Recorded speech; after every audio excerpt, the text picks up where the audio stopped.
قد ايه مؤلم ان في القرن ال21 لسه في بنات بيتقتلوا لمجرد ان مفيش دم نزل في ليله الدخله. ده مش دين، ده مش علم، ده جه قاتل. في ليله الدخله الزوجه ما نزفتش، العريس اتعصب واتهمها انها مش بنت. صوته جاب العيله كلها، وفي لحظه غضب ضربها قدامهم ضرب لحد ما ماتت.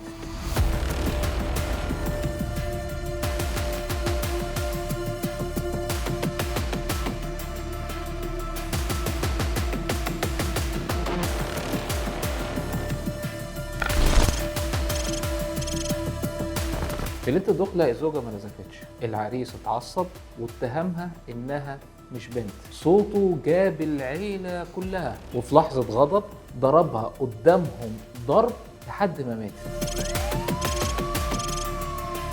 القاهرة سنة 2019 في شقة في العاصمة، شاب بيقتل مراته بعد ما شك ان الغشاء بتاعها اتفض قبل الجواز، رغم ان الكشف الطبي بعد كده اثبت ان هي عذراء.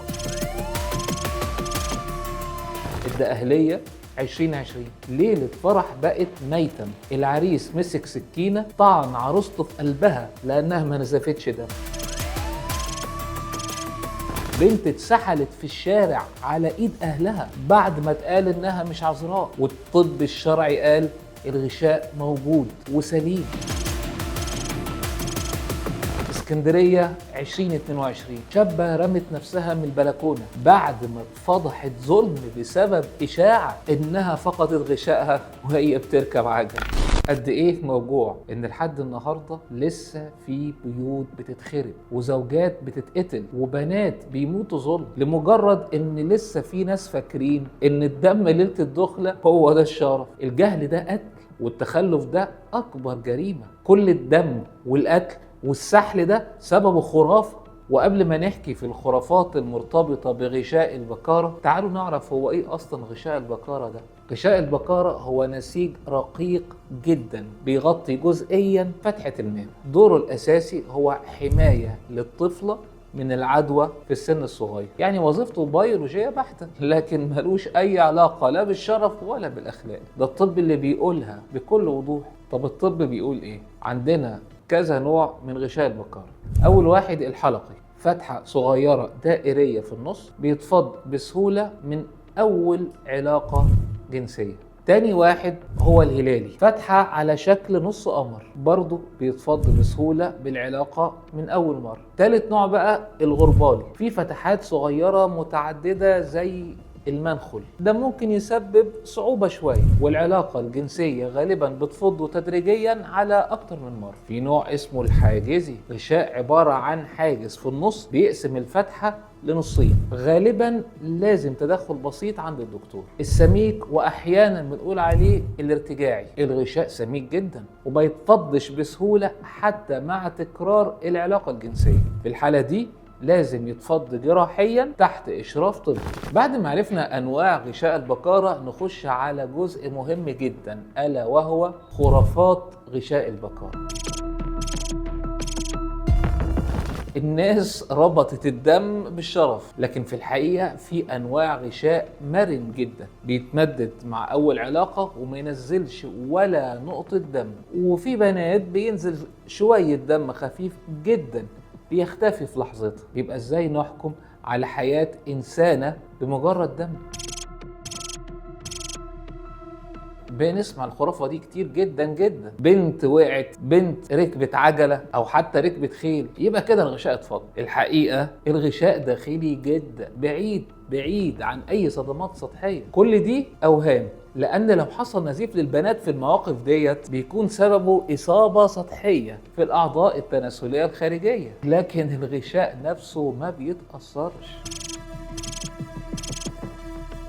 دي كمان وهم. حتى الأطباء الغير متخصصين في أمراض النساء ممكن يلاقوا صعوبة في تحديد الوضع بدقة، والحقيقة دي بتنسب فكرة كشف العذرية اللي بيطلبها الناس عند أي دكتور وخلاص. وإذا كان مش أي دكتور يحدد البنت إذا كانت بكر ولا لأ، ما هو ما ينفعش لا أم البنت ولا خالتها ولا جارتها أي حد فيهم يجي يتشملل ويقول أنا كشفت عليها وقال بنتكم مش بكر.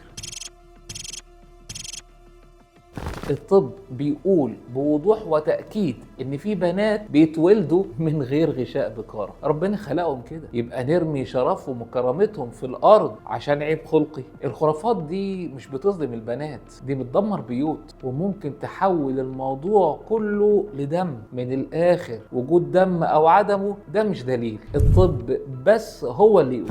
بعد المصايب والبلاوي اللي احنا سمعناها بسبب خرافات واوهام غشاء البكارة، تعالوا نشوف جانب ايجابي من حكاية ليها علاقة بغشاء البكارة. عاوز احكي لكم عن مريم، بنت عندها 24 سنة، اتجوزت بعد قصة حب طويلة. يوم الفرح هي وجوزها مرهقين. لا مرهقين ايه، دول مفرهدين طبعا بسبب المجهود اللي عملوه في الفترة اللي قبل الفرح، وبسبب ماتش الكورة اللي لعبوه جوه الفرح، رقص بقى وتنطيط مع قرايبهم واصحابهم. قرروا ان هم يريحوا في اول ليلة الدخلة يعني. بالمناسبة ده قرار حكيم بحييهم عليه. تاني يوم الامور مشيت طبيعي جدا وتمت العلاقة كاملة، لكن مفيش ولا نقطة دم واحدة نزلت. الليالي اللي بعدها العلاقة حصلت اكتر من مرة، في الليلة الواحدة برضو علاقة كاملة وبرضو ولا نقطة دم نزلت.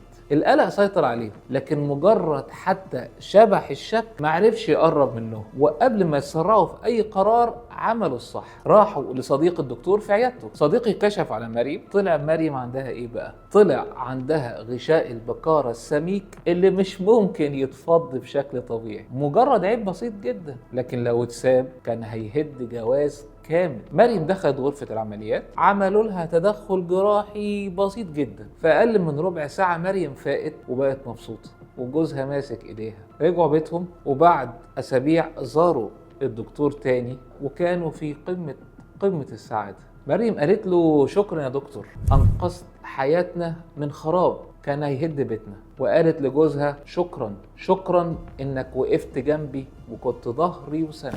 الزواج مش اختبار دم، الزواج مودة ورحمة. لو فضلنا نربط الشرف بنقط الدم هنفضل ندفن بنات ونحبس شباب ظلم. الشرف الحقيقي احترام ورحمة وسند متبادل.